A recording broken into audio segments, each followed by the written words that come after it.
What is up, guys? Today we have ultimate comparison of two devices. From the left side is Ninebot MAX G2 here. From the right side is Ninebot F3 here, so not F3 Pro.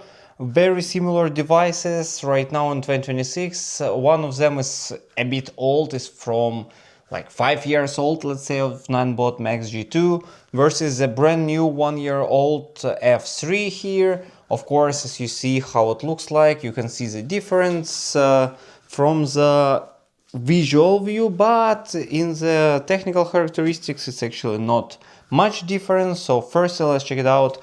What are the key difference? It's back drive and vehicle is both same, tubeless tire, 10 inches, all those same.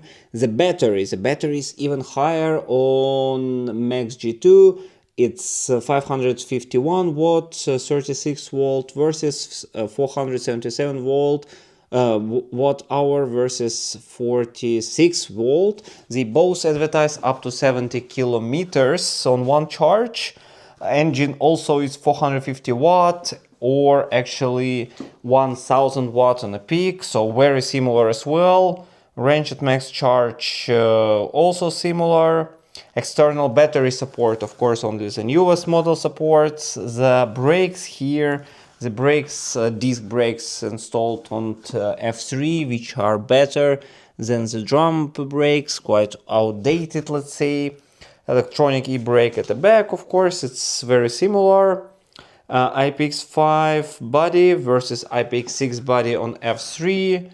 And IPX7 for battery. Maximum climbing slope is 22% on Max G2 versus F3 is 20%. 120 kg is the maximum payload, but net weight is really different. So Max G2 is 24 kg versus 17.5 kg for F3, which is really notably lighter.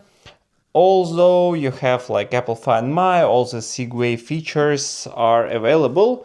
And the key question, as you see, they looks pretty similar for the size. Of course, the weight is higher for Max G2.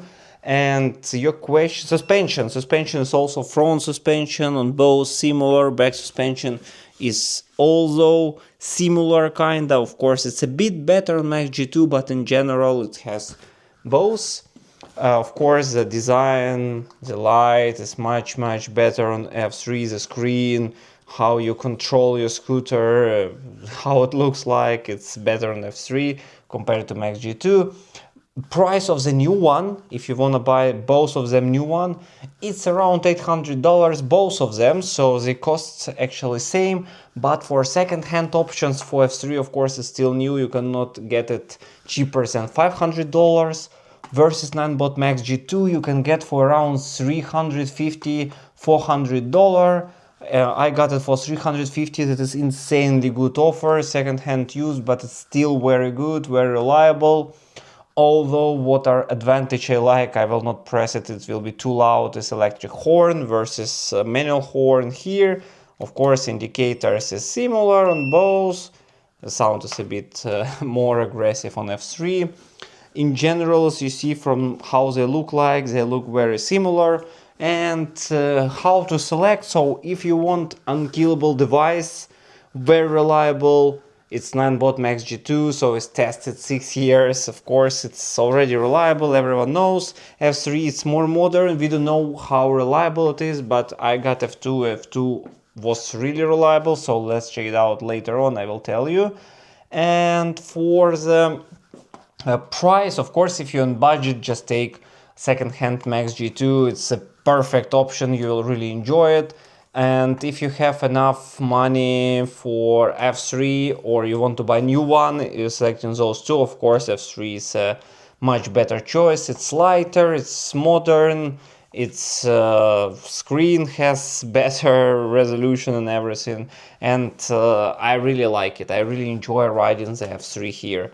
So from those two devices, depends on your budget. If you're buying second-hand, you have only one option because F3 is not selling or selling very limited second-hand, and Max G2 is selling widely. If you buy a new one, I don't think you should consider this old scooter, so just think about F3. And what will be your choice out of those two scooters? Leave it in the comments below. Ask your questions. If you want to support my channel, you will also find the link in the description, so you can donate me. And that's pretty much it. Thank you for watching. Put the thumbs up and see you next time.